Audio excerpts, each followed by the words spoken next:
Joining us tonight on News Hour Direct is Mr. Kattipalli Venkata Ramana Reddy of the BJP, who is a giant killer in the Telangana elections, defeating two chief ministerial candidates, KCR as well as Revant Reddy from the Kamareddy seat. Good evening, Mr. Ramana Reddy.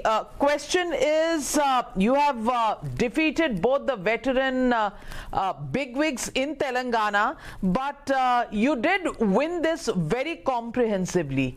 How did you manage? आपने ये इतनी बड़ी victory कैसे ली? मैं आसानी से नहीं लड़े हो, मैं बहुत कष्ट हुआ, बहुत 5 साल से मेहनत करके मैं जीत गया।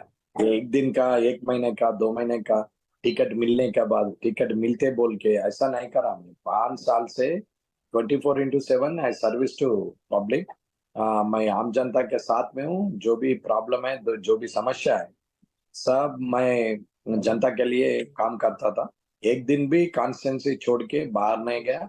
ये 5 साल में मैं एंटी गवर्नमेंट एजिटेशन को पार्टिसिपेट करा और पब्लिक को जो भी समस्या है तो मैं साथ में था। सबका भरोसा हो गया। हमारा को उसका भाई जैसा ट्रीट करके, एक फैमिली मेंबर जैसा ट्रीट करा। इसका वजह से मैं जीत गया, लेकिन आसानी से नहीं। अगर इन दोनों नहीं आए तो मैं 40-50 हजार से जीतता था। नो, मैं बोल रही हूं कि आप बहुत बड़ी विक्ट्री से जीते हैं। मैं ये नहीं कह रही कि ये आसान था, इट वॉजंट ईजी, पर अगर मार्जिन्स देखे जाएं तो आपने केसीआर को 6,500 वोटों से हराया और रेवंत रेड्डी को आपने लगभग 12,000 वोटों से, 12,000 वोट से हराया।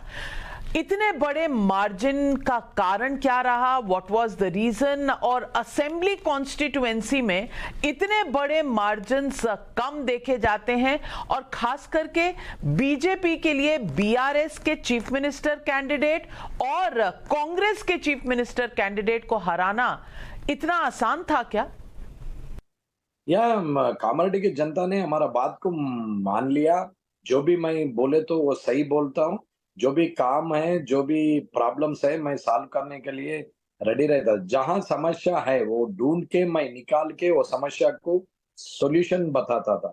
इसलिए पब्लिक को भरोसा था। बिना दवा, बिना शराब, बिना नोट से जीते हम, ये सोचना पहला।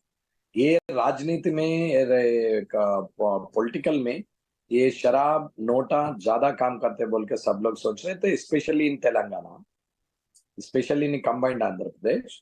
ये पूरा सब लोग सोचते बिना शराब, बिना नोट के ये राजनीति नहीं चलता, पॉलिटिशियन नहीं होता बोल के सोच रहा। लेकिन ये 5 साल से पब्लिक को मोटिवेट करते हैं आके 1,000 के लिए, 1200 के लिए, 200 के लिए हम काम करें तो 5 साल हमारा जिंदगी बर्बाद होते। ये पब्लिक का पैसा है, ये बांटते कहाँ से बांटते? इनका खुद का प्रॉपर्टी नहीं है, उन लोग बेच के नहीं आ रहा। एक पॉलिटिशियन लड़े चुनाव, बाद में बेच लेना, लेकिन उन लोग क्या कर रहा, डबल हो रहा उसका प्रॉपर्टी। कैसा हो रहा? ये करप्टेड लीडर्स पब्लिक, आम जनता को करप्टेड कर रहे, लेकिन जनता करप्ट नहीं है। ये फ्रंटलाइन लीडर्स करप्ट है, मेन लीडर्स करप्ट है। ये बात बोलते बोलते उसको ट्यून करा, इसलिए मैं जीत गया। Out of 190 polling, out of 190, ये 66,000 के तकरीबन मेरे को आया था वोटा। लेकिन बाकी का 1,25,000 मेरा बात को ना समझ पाया। लेकिन ये 5 साल में उन लोगों को मैं मोटिवेट करता हूँ। ये राजनीति में पैसा, ये नोटा ज्यादा काम करते बोल के सब सोच रहे, लेकिन नियत, जो एथिक्स मोरल्स जो पॉलिटिशियन को रहते हैं, वो गरीब हो और इसके पास पैसा नहीं है तो भी ये राजनीति में आना चाहिए। उन लोग लड़ना, पब्लिक को सेवा करना बोल के मेरी इच्छा है। जो भी है नॉन करप्शन कॉन्स्टिट्यूंसी बनने के लिए मैं कोशिश करा। ये 20 साल से मेरा ख्वाब है, वो आसान नजदीक आया। अभी पब्लिक मान लिया, अब बाकी का पब्लिक भी मान लेता। आप कह रहे हैं क्या शराब और पैसे के बिना क्या वोट नहीं होता है तेलंगाना में? और आप कह रहे हैं कि कामारेड्डी कॉन्स्टिट्यूएंसी जहां दूसरे दो मुख्यमंत्री थे वहां भी शराब और नोट दिया गया था दोनों आपके ओपोनेंट्स ने। ये बहुत जरूरी सवाल है। हाँ, क्यों नहीं? या ब्राइब कर रहे, करने को नहीं, रात तमाम दिन तमाम 24 घंटा वही काम पे था इन लोग दोनों। इसलिए ये एक मुख्यमंत्री है, एक पूर्व मुख्यमंत्री है, होने वाले मुख्यमंत्री, दोनों मुख्यमंत्री होके कैडर से ये ब्राइब करने के लिए कोशिश करा। यही बेइज्जत का बात है। ये गवर्नमेंट में ऐसा मुख्यमंत्री नहीं रहना चाहिए। यही प्रॉब्लम है। जहां भी ये भारत देश में जहां भी बोल रहा हूं, ये बिना शराब बिना नोट का कॉन्स्टिट्यूंसी कौन है जीते सो बोले तो कामारेड्डी है। करप्शन फ्री जोन कहाँ है बोले तो कामारेड्डी है बोल के भारत देश अगला आने वाले 5 साल में सब हमारा को देखना चाहिए। ऐसा काम करके बता तुम बोल के पब्लिक को मैं बोला। ये दोनों ब्राइब करने के लिए बहुत कोशिश कर रहा। 24 घंटे फिरे, कम से कम वोटर अंदर गए तो जाके वोट डालने के बाद वीडियो निकाले तो भी फोन पे करें। ये क्या है? इन दोनों को क्या बोलूं मैं? ये दिग्गज बोल रहे आप, बड़ी बड़ी नेता बोल रहे। इतना बड़ी नेता गलत करे तो आम जनता को क्या तरीका सिखा रहे इन लोग? मिस्टर रेड्डी, क्या आप डिसअपॉइंटेड है कि आपके पार्टी कॉलीग्स बहुत इंपॉर्टेंट वाले कुछ लोग हार गए? मैं बात कर रही हूं इटाला राजेंद्र जो 2 कॉन्स्टिट्यूएंसी से हार गए, बंदी संजय कुमार भी हार गए और अरविंद धर्मापुरी भी हार गए ये इलेक्शन। अपना एक अलग अलग रीजन है।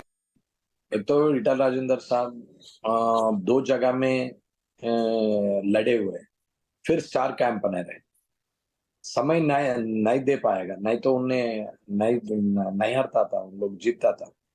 ये अपना बंडी संजय साहब वो स्टार कैंपेनर है, वहां पे माइनॉरिटी का प्रॉब्लम है, पहले से हिंदुत्ववादी है, उसमें संजय साहब को वहां पे तकलीफ हुआ, वो नैरो मार्जिन में हार गए सब लोग। अब नहीं, अरविंद साहब भी एमपी था, फिर जाके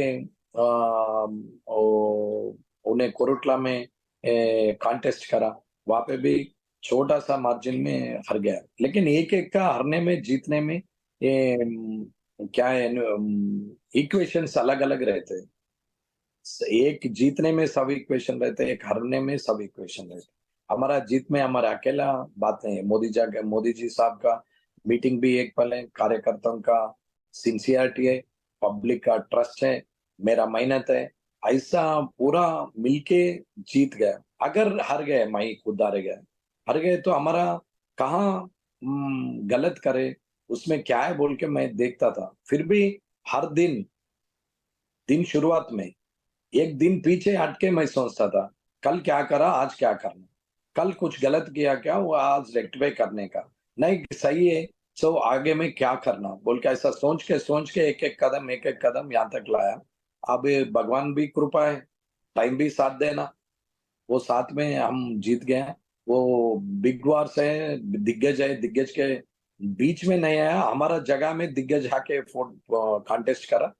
हम उसका वजह से उसको तो प्रणाम करता हूँ, शुभकामना करता हूँ, क्योंकि रेवंत रेड्डी साहब, केसीआर साहब नहीं आए तो आउट ऑफ 119 सीट्स में 1 सीट होता था कामारेड्डी की। इतना बड़ी बात टाइम्स नाउ तक सेंट्रल मीडिया तक मैं भी नहीं आता था, क्योंकि मेरे को पहचाने वाले भी हमारा राष्ट्र में कम से कम 10 कॉन्स्टिट्यूंसी भी नहीं पहचानते। हमारे जिला में मालूम है हमारा बारे में, लेकिन बाजू अगला बगल जिला में भी मालूम नहीं।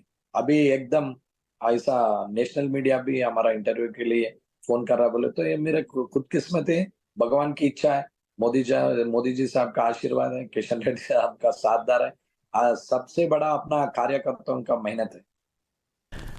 Mr. Reddy, in 2018, your party won only 1 seat. 1 seat मिला था पूरे स्टेट इलेक्शंस में तेलंगाना में, पर लोकसभा इलेक्शन में 2019 में 4 सीट आया था बीजेपी का।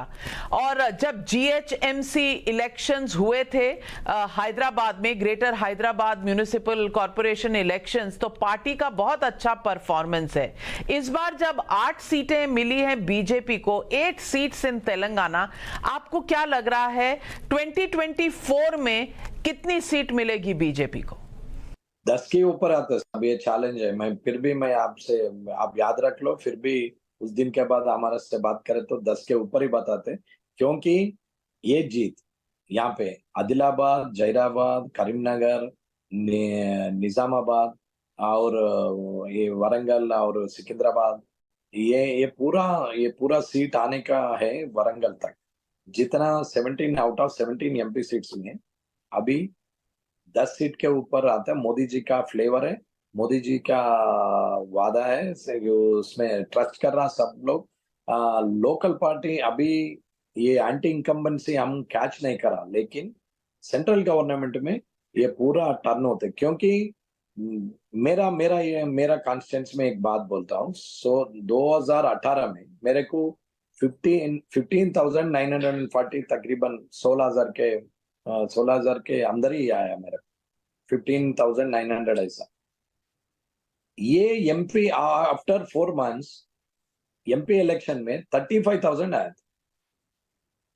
कोई भी काम नहीं करा, कुछ भी नहीं काम नहीं करा, हम भी नहीं करे, खाली फिरे ऐसा ऐसा ऐसा ऊपर ऊपर फिरे। 35,000 आया। ऐसा कॉन्स्टिट्यूंस में 2 लाख के ऊपर आया पूरा जहीराबाद पार्लियामेंट में। अभी सोच लीजिए आप, एक सीट तो जीत गए यहाँ पे। अभी जहीराबाद को भी 7 कॉन्स्टिट्यूंसी इन्फ्लुएंस्ड होता। अभी मोदी जी साहब का जब भी ऐसा है 2018 में, अभी 2024 में, 2019 में ऐसा है, अभी 2024 में क्या होता बोले तो ये वही भरोसा में मैं बोल रहा हूँ, 10 के ऊपर ही आता। आदिलाबाद में 4 सीट जीते, निजामाबाद में 4 सीट 3 सीट जीते, हैदराबाद में 1 सीट जीता राजा सिंह साहब, पूरा 8 मिले। ये कम से कम 10 सीट का 101% मेरे को भरोसा है। मैं आपको बोल रहा हूँ, याद रख लीजिए, 10 seat MP seat from Telangana. Mister Reddy, आप बोल रहे हैं 10 सीट जीतेगी बीजेपी 2024 में तेलंगाना में। क्या ये पॉसिबल है? क्या ये रियलिस्टिक है? 4 सीट 2019 में, 10 सीट्स 2024 में? Yeah, exactly.